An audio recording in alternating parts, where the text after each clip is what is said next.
Hello વિદ્યાર્થી મિત્રો, હું તમારું માનવ ક્લાસીસમાં ફરી હાર્દિક સ્વાગત કરું છું.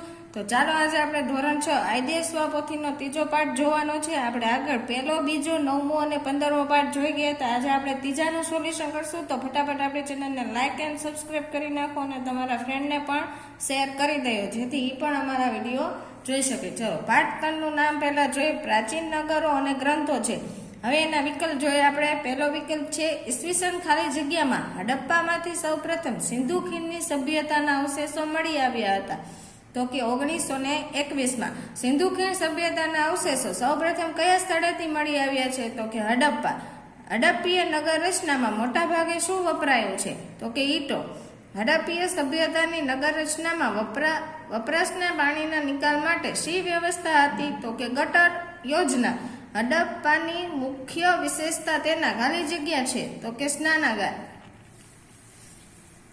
પછી છઠ્ઠો વિકલ્પ જોઈ. નીચેનામાંથી કયું વિધાન લોથલ વિશે સાચું છે? તો કે આ ઉપરના આપેલ તમામ છે, તો બધા એમાં ઓપ્શન આવે છે. તો જોઈએ આપણે. લોથલ અમદાવાદ જિલ્લામાં ધોળકા તાલુકામાં આવેલું છે.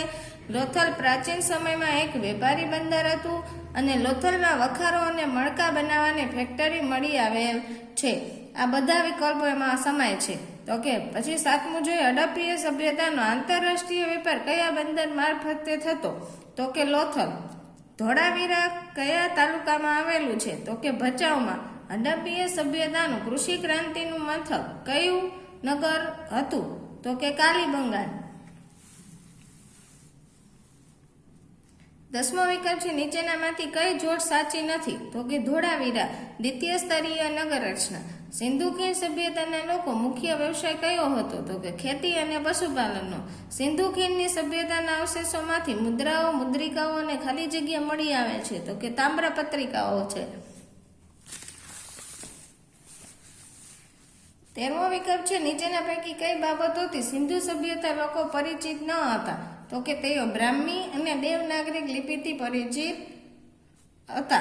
પછી નીચે આપેલ જોડ પૈકી કઈ જોડ ગુજરાતના પ્રાચીન નગરોની છે? તો કે લોથલ, રંગપુર, રોજડી અને ધોળાવીરા. ઋગ્વેદમાં કેટલા મંડળો છે? તો કે 10. ઋગ્વેદના 10 મંડળોમાં કેટલી પ્રાર્થનાઓ છે? તો 1028. 17મો વિકલ્પ છે ઋગ્વેદના અનુસંધાને કયું વિધાન ખોટું છે? તો કે સ્ત્રીઓનું સમાજમાં સ્થાન નીચું હતું અને તેને કોઈ સ્વતંત્રતા ન હતું. ઋગ્વેદ સમયના રાજાનું નીચેનામાંથી એક કાર્ય શું હતું? તો કે ગવેષણા. ઋગ્વેદમાં સવારની દેવી ખાલી જગ્યા અને સાંજની દેવી ખાલી જગ્યા. તો સવારની ઉષા અને સાંજની અદિતિ. ઋગ્વેદ કાલીન અર્થવ્યવસ્થામાં પ્રારંભિક ચરણમાં શું ગુણ હતું? તો કે કૃષિ. હવે એ વાતની આપણે ખાલી જગ્યા જોઈએ. પહેલી ખાલી જગ્યા છે હડપ્પીય સભ્યતામાં મળી આવે સ્નાનાગૃહ ખાલી જગ્યા નગરમાં આવે છે. તો કે મોહેજો-દડો. હડપ્પા પંજાબના ખાલી જગ્યા જિલ્લામાં આવેલ પુરાતત્વીય સ્થળ છે. તો મોન્ટગોમરી. હડપ્પામાં ખાલી જગ્યા નદીના કિનારે 12 જેટલા અન્ન ભંડારો મળી આવેલ છે. તો કે રાવી. લોથલ ખાલી જગ્યા જિલ્લામાં આવેલું છે. અમદાવાદ. લોથલમાંથી ખાલી જગ્યા બનાવવાની ફેક્ટરી મળી આવે છે. મણકા. ધોળાવીરા ખાલી જગ્યા જિલ્લામાં મળી આવેલ પુરાતત્વીય સ્થળ છે. તો કે કચ્છ. પછી છે કાલીબંગન હાલ ખાલી જગ્યા રાજ્યમાં આવે છે. રાજસ્થાન. હડપ્પીય સભ્યતાના લોકો ખેતીમાં જમીન ખેડવા ખાલી જગ્યાનો ઉપયોગ કરતા હતા. તો કે હળનો. લોથલ અને કાલીબંગનમાં ખાલી જગ્યા પૂજાના અવશેષો પ્રાપ્ત છે. અગ્નિ. હડપ્પીય સભ્યતાનું સ્થળ રંગપુર ખાલી જગ્યા જિલ્લામાં આવેલું. અમદાવાદ. લાખા બાવળ અને આમરા ખાલી જગ્યા જિલ્લામાં આવેલ પ્રદેશો છે. તો કે જામનગરમાં. ઋગ્વેદ ખાલી જગ્યા કે ખાલી જગ્યા ભાષામાં લખાયેલા છે. સંસ્કૃત અને વૈદિક. ઋગ્વેદમાં ખાલી જગ્યા નદીના કિનારે 10 રાજાઓ વચ્ચે થયેલા યુદ્ધનો ઉલ્લેખ છે. રાવી નદી. હવે નીચે ખરા ખોટા છે જોઈએ આપણે. પેલું ખરું ખોટું જોઈ. હડપ્પીય સભ્યતાના મિસર સભ્યતાની સમકાલીન માનવામાં આવે છે. તો કે ખોટું. હડપ્પીય સભ્યતાની નગર રચનામાં તમામ સ્થળોએ પશ્ચિમ તરફ કિલ્લો અને પૂર્વ તરફ સામાન્ય પ્રજાની વસાહત હતી. તો કે સાચું. સિંધુ ખીણની સભ્યતાના મકાનોમાં દ્વાર મુખ્ય રસ્તા પર પડતા હતા. ખોટું. હડપ્પીય સભ્યતામાં મળી આવેલા સ્નાનાગૃહ જાહેર સ્નાનાગાર તરીકે વપરાતું હતું. સાચું. મોહેજો-દડોમાંથી મળી આવેલા સ્તંભવાળા મકાનને સભાગૃહ ઓળખવામાં આવે છે. સાચું. હડપ્પા સિંધુ ખીણ સભ્યતાનું ગૌણ નગર હતું. ખોટું. ભોજે અધ્યયન અને સંશોધન વિદ્યા ભવન ગાંધીનગરમાં આવેલું છે. ખોટું. ધોળાવીરની નગર રચના 2 ભાગમાં વહેંચાયેલ છે. ખોટું. ધોળાવીરમાં વરસાદના પાણીના સંગ્રહની વ્યવસ્થા હતી. સાચું. પછી છે સિંધુ ખીણની સભ્યતાનું સુતરાઉ કાપડ મેસોપોટેમિયા અને ઇજિપ્ત સુધી પહોંચ્યું હતું. તો કે સાચું. પછી છે સિંધુ ખીણની સભ્યતામાંથી મળી આવેલા ઓજારોના આધારે તેમના પોશાક વિશે માહિતી મળે છે. ખોટું. રાજકોટ જિલ્લામાં આવેલું રોજડી શ્રીનાથગઢ તરીકે પણ ઓળખાય છે. સાચું. વેદ મુખ્યત્વે 7 છે. ખોટું. ઋગ્વેદની પ્રાર્થનાઓને સુક્ત કહે છે. સાચું. પછી ગવેષણા એટલે ગાયોનું પાલન. ખોટું.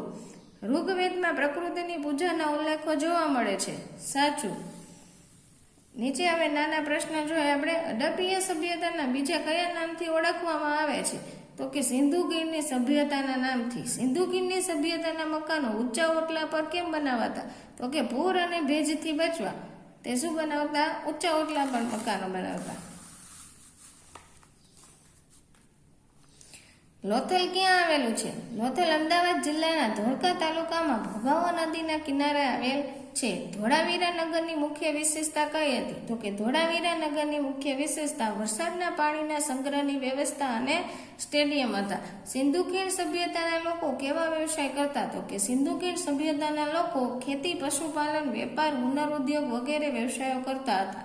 સિંધુ ખીણની સભ્યતાના લોકો કયા પશુઓ પાળતા હતા? તો કે ગાય, ભેંસ, બકરી અને ખુદ વાળો બળદ પાડતા. સિંધુ ખીણ સભ્યતાના કઈ કલાઓનો વિકાસ થયો હતો? તો કે માટીકામ, ધાતુકામ, મણકા બનાવવાની કલા અને શિલ્પકલા વગેરેનો. સિંધુ ખીણની સભ્યતાના લોકો શું ખાતા હશે? તો કે ઘઉં, જવ, બાજરી, વટાણા, તલ, ખજૂર, દૂધની બનાવટો વગેરે માછલી ખાતા હશે. હડપ્પીય સભ્યતાના લોકો શાની પૂજા કરતા હશે? તો કે ધરતી, વૃક્ષો, પશુઓ, નાગ, સ્વસ્તિક, અગ્નિની પૂજા કરતા હશે. પછી છે હડપ્પીય સભ્યતાનો અંત શા કારણે થયો હશે? તો કે હડપ્પીય સભ્યતાનો અંત ધરતીકંપ, પૂર, રોગચાળો કે બાહ્ય આક્રમણને કારણે થયો હતો. 4 વેદોના નામ? તો કે ઋગ્વેદ, યજુર્વેદ, સામવેદ અને અથર્વવેદ. કઈ વિદુષી સ્ત્રીઓને ઋગ્વેદની ઋચાઓ રચી છે? અપાલા, લોપામુદ્રા, ઘોષા જેવી વિદુષી સ્ત્રીઓ. ઋગ્વેદમાં કયા કયા દેવ દેવીઓનો ઉલ્લેખ જોવા મળે છે? તો કે ઇન્દ્ર, વરુણ, અગ્નિ, સૂર્ય વગેરે. પછી 14મો પ્રશ્ન છે. ઋગ્વેદમાં સૌથી વધુ ઉલ્લેખ કયા પ્રાણીનો થયો છે? તો કે ગાય, બળદ, ઘોડાની ચર્ચા ઘણી જગ્યાએ છે, પણ ઘોડાનો સૌથી વધુ ઉલ્લેખ આવે છે. હવે નીચે આપણે ટૂંકમાં ઉત્તર જોવાના છે. પહેલો ટૂંકમાં ઉત્તર આપણને આપેલો છે કે હાલ ભારતમાં હોય તેવા સિંધુ ખીણની સભ્યતાના અવશેષ ધરાવતા કોઈ પણ 5 સ્થળના નામ? તો કે લોથલ, ધોળાવીરા, કાલીબંગાન, રંગપુર અને ચોલીસ્થાન. સભા વિશે માહિતી આપો. તો કે સભા વિશેની માહિતી આપણને ઋગ્વેદમાંથી મળે છે. સભા એ નાની સંસ્થા છે. સભામાં જે તે રાજ્યના મુખ્ય આગેવાનો બેસતા અને રાજ્યના અગત્યના પ્રશ્નોની ચર્ચા થતી તથા ન્યાય પણ આપવામાં આવતો. પાછળ રાજકીય ત્રીજો પ્રશ્ન આપેલો છે. રાજકીય સંસ્થા તરીકે સમિતિ વિશે જણાવો. તો કે રાજકીય સંસ્થા તરીકે સમિતિ એ સભા કરતા વિસ્તૃત સંસ્થા હતી. સમિતિના સભ્યો દ્વારા રાજાની ચૂંટણી થતી. સમિતિના રાજાના મદદગાર તરીકે સેનાધ્યક્ષ અને પુરોહિતની પણ નિમણૂક થતી. પછી છે ચોથું. સિંધુ ખીણની સંસ્કૃતિની ગટર યોજનાની માહિતી આપો. તો કે સિંધુ ખીણની સંસ્કૃતિમાં વપરાતા પાણીમાં નિકાલ માટે અત્યંત વિકસિત અને પદ્ધતિસરની વ્યવસ્થા હતી. પછી દરેક મકાનનું પાણી નાની ગટરમાં અને નાની ગટરમાંથી પાણી મોટી ગટરમાં જતું. મોટી ગટરમાંથી પાણી નગરની બહાર જતું. મોહેજો-દડોના સ્નાનાગાર વિશે ટૂંકમાં જણાવો. આ મોસ્ટ આઈએમપી છે પ્રશ્ન. હડપ્પીય સભ્યતાના મોહેજો-દડોમાં એક સ્નાનાગાર મળી આવ્યું છે. તેની વચ્ચે એક સ્નાનકુંડ છે. આ સ્નાનકુંડમાં ઉતરવા માટે 2 બાજુ પગથિયા વ્યવસ્થા છે. સ્નાનકુંડની ફરતે વસ્ત્રો બદલવા ઓરડીઓ છે. ઉત્સવ કે ધાર્મિક પ્રસંગોએ આ જાહેર સ્નાનાગારોનો ઉપયોગ થતો હતો. સિંધુ ખીણની સંસ્કૃતિના લોકો કપડાં સીવીને પહેરતા હશે તેવું શેના આધારે કહી શકાય? તો કે સિંધુ ખીણની સંસ્કૃતિના અવશેષોમાં ધાતુ અને હાથી દાંતની બનેલી સોયના અવશેષો મળી આવ્યા છે. તેને આધારે કહી શકાય કે તેઓ કપડાં સીવીને પહેરતા હશે. હવે મુદ્દાસર પ્રશ્ન આપેલું છે એમાં પહેલો પ્રશ્ન છે, હડપ્પીય સભ્યતાના નગરના રસ્તાનો પરિચય આપવાનો છે. તો કે પરિચિત એટલે કે કેવા હતા રસ્તા? વ્યવસ્થિત અને સુવિધાજનક. એ બે માર્ગોમાં છે, જેને રાજમાર્ગો ઉત્તરથી દક્ષિણ અને બીજો પૂર્વથી પશ્ચિમમાં છે. મુખ્ય માર્ગોની સમાંતર શેરી આવે છે અને એકબીજાના કાટખૂણે છે. પછી રસ્તા શેરીઓ આયોજન રીતે કરવામાં આવ્યું અને સમગ્ર નગર ચોરસ અને લંબચોરસ વિભાગમાં આયોજિત છે. રસ્તાઓ પર રાત્રિ પ્રકાશ વ્યવસ્થાનો પુરાવો પણ છે. પછી લોથલ, આ પણ આ બંને પ્રશ્ન મોસ્ટ છે, પૂછાયા છે. લોથલ સિંધુ ખીણની સભ્યતાનું એક અગત્યનું નગર છે, જે અમદાવાદ જિલ્લાના ક્યાં આવેલું? તો કે ધોળકા તાલુકામાં ભોગાવો નદી કિનારે આવે છે. લોથલ પ્રાચીન સમયમાં એક વેપારી બંદર અને ઔદ્યોગિક નગર હતું. લોથલમાં ઈંટોનું બનેલું એક માળખું મળી આવે છે, તે ધક્કો માનવામાં આવે છે, જે ત્યાં આવતા વાહનોને લાંગરીને માલ સામાન ચડાવવા ઉતારવા કામ માટે ઉપયોગમાં લેવાતું હોવાનું માની શકાય. ત્યાં વખારો અને મકાની ફેક્ટરીઓ પણ છે અને સમૃદ્ધ બંદર હતું તે, અને આંતરરાષ્ટ્રીય વેપાર લોથલમાં મારફરત થતો એમ કહી શકાય છે. નીચે તમને હડપ્પીય પ્રજાની સર્જન શક્તિની કલાકારી રમકડાના વ્યક્તના વિધાન સમજાવવાનું એ પણ સહેલું છે, એ તો ફટાફટ આવડી જાય એવું છે, એથી વાંચી લેવાનું તમારે.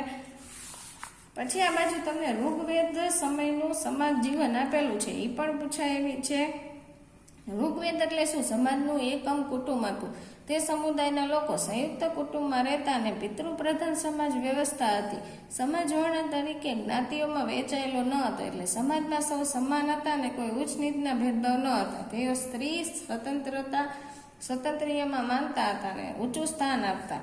પછી સહધર્મચારિણી ગણવામાં આવતી અને યજ્ઞમાં તેની હાજરી આવશ્યક ગણાતી અને અભ્યાસ કરી શકાતી. પછી છે અપાલા, લોપામુદ્રા, ઘોષા જેવી વિદુષી સ્ત્રીઓ પણ ઋગ્વેદની રચના કરી હતી. કન્યા પુખ્ત ઉંમરની થાય ત્યારે જ તેના લગ્ન થતા. હવે નીચે તમને જોડકું આપેલું છે, તો તમારી રીતે જોઈને એને કરી શકો છો. નીચે તફાવત પણ છે અને એની નીચે તમને આપેલા છે મને ઓળખો. તો આ વિડીયોને આપણે અહીંયા વિરામ આપશું. જો અમારા વિડીયો તમને બધા મહત્વપૂર્ણ લાગતા હોય તો ફટાફટ તમારા ફ્રેન્ડને પણ શેર કરો અને અમારી ચેનલને સબસ્ક્રાઈબ કરવાનું ભૂલતા નહીં.